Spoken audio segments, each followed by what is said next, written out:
ఎమ్మెల్యేలు గోడ దూకడాలేంటో కానీ తెలంగాణలో రాజకీయం ఆ అంశంతోనే తెల్లారుతోంది. ఆ అంశంతోనే రోజు కూడా ముగిసిపోతోంది. పలువురు ఎమ్మెల్యేల ఫిరాయింపులపై స్పీకర్ ఇప్పటికే తీర్పిచ్చినా ఆ రచ్చ మాత్రం కొనసాగుతూనే ఉంది. మరీ ముఖ్యంగా ఆయా ఎమ్మెల్యేలు ప్రాతినిధ్యం వహిస్తున్న నియోజకవర్గాల్లో పరిస్థితి ఇప్పటికీ గందరగోళంగానే కనిపిస్తోంది. కీలకమైన ఆ నియోజకవర్గంలో ఇప్పుడు స్టార్ట్ అయిన కొత్త లొల్లి మరో దుమారాన్ని రాజేస్తోంది. ఇంతకీ అదేంటి? ఆ రచ్చ దేనికోసం?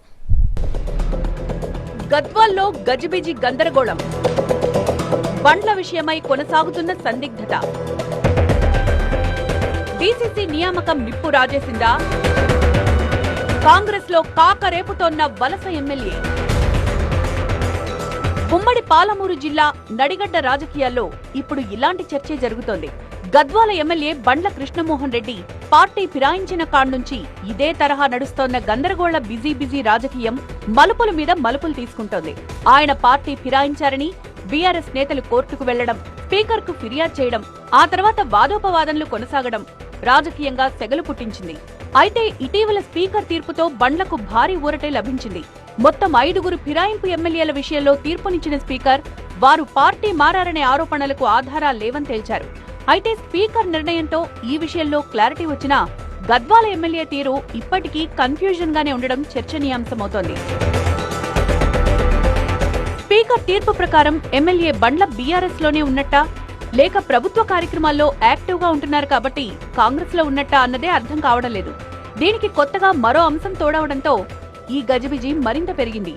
ఇప్పటికే ఫిరాయింపు ఎమ్మెల్యేగా ప్రత్యర్థుల నుంచి తీవ్ర ఆరోపణలు, విమర్శలు ఎదుర్కొంటోన్న ఆయనకు పోనీ కాంగ్రెస్ లో అయినా పరిస్థితి బాగుందా అంటే అది గందరగోళంగానే కనిపిస్తోంది.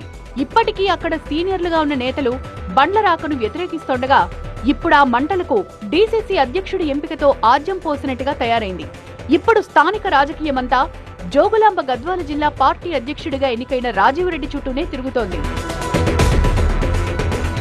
నిన్న మొన్నటిదాకా ఎమ్మెల్యే బండ్ల కృష్ణమోహన్ రెడ్డి పార్టీ మార్పు అంశం రాజకీయంగా అగ్గిరాజేసింది. గద్వాల్ రాజకీయాలను మునుపెన్నడూ లేనంత రేంజ్లో షేక్ చేసింది. బీఆర్ఎస్ నుంచి ఎమ్మెల్యేగా గెలిచిన ఆయన ఆ తర్వాత కాంగ్రెస్ కండువా కప్పేసుకున్నారు. ఒక పార్టీ కండువాతో గెలిచి ఆయన మరో పార్టీలోకి వెళ్లడం దుమారానికి కారణమైంది. దీనికి తోడు స్వయంగా సీఎం రేవంత్ రెడ్డి ఆయనకు కాంగ్రెస్ కండువా కప్పడం ఇక్కడి రాజకీయ పరిస్థితులను మార్చేసింది. అటు బీఆర్ఎస్ నుంచి విమర్శలు చెలరేగగా ఇటు కాంగ్రెస్ నుంచి అసంతృప్తులు సైతం ఎమ్మెల్యేని టార్గెట్ చేశారు. ముఖ్యంగా అధికార కాంగ్రెస్ లో వలస ఎమ్మెల్యే బండ్లకిస్తోన్న ప్రాధాన్యతతో నియోజకవర్గ పార్టీ ఇన్ఛార్జి సరిత తిరుపతయ్య చాలా కాలంగా అసంతృప్తితో ఉంటున్నారు. అనేక సార్లు పార్టీ వేదికలపై తమ నిరసన వ్యక్తం చేసినా పట్టించుకునే నాదుడే లేకుండా పోయాడు. క్రమంగా ఆమెకు ప్రాధాన్యతను తగ్గించడంతో కాంగ్రెస్ పార్టీ కేడర్ 2 వర్గాలుగా చీలిపోయింది. ఆ రచ్చ కొనసాగుతుండగానే ఇప్పుడు డీసీసీ అధ్యక్ష నియామకం మరో అలజడికి కారణమవుతోంది. డీసీసీ అధ్యక్షుడిగా రాజీవ్ రెడ్డి ప్రమాణ స్వీకార కార్యక్రమానికి గద్వాల్ నియోజకవర్గ ఇన్ఛార్జ్ సరిత తిరుపతయ్యకు ఏఐసీసీ సెక్రటరీగా ఉన్న అలంపూర్ మాజీ ఎమ్మెల్యే సంపత్ కుమార్ కు ఆహ్వానం అందలేదట. దీంతో జిల్లాలో కీలకమైన ఈ ఇద్దరు నేతలు నూతన జిల్లా అధ్యక్షుడి ప్రమాణ స్వీకార కార్యక్రమానికి దూరంగా ఉండిపోయారు. ఈ వ్యవహారంలోనే వాడీవేడి చర్చ జరుగుతుండగా డీసీసీ అధ్యక్షుడిగా బాధ్యతలు స్వీకరించిన 24 గంటల్లోనే రాజీవ్ రెడ్డి వ్యవహారం మరింత గందరగోళానికి దారితీసింది. నూతనంగా ఎన్నికైన సర్పంచులకు సన్మాన, అవగాహన కార్యక్రమాల్లో భాగంగా ఆయన ఎమ్మెల్యే బండ్ల కృష్ణమోహన్ రెడ్డితో కలిసి వేదిక పంచుకోవడం మరింత చర్చ రేపుతోంది. సీనియర్లను కాదని ఓ వలస ఎమ్మెల్యేతో రాజీవ్ రెడ్డి వేదికను షేర్ చేసుకోవడం సరిత వర్గానికి కోపం తెప్పించిందట.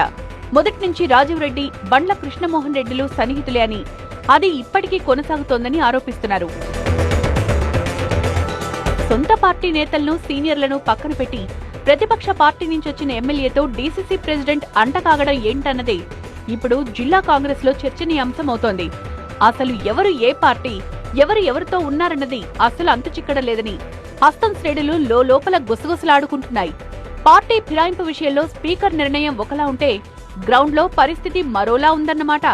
ఈ పరిస్థితి ఎటు దారి తీస్తుందో, పరిణామాలు ఎలా ఉంటాయో చూడాలి.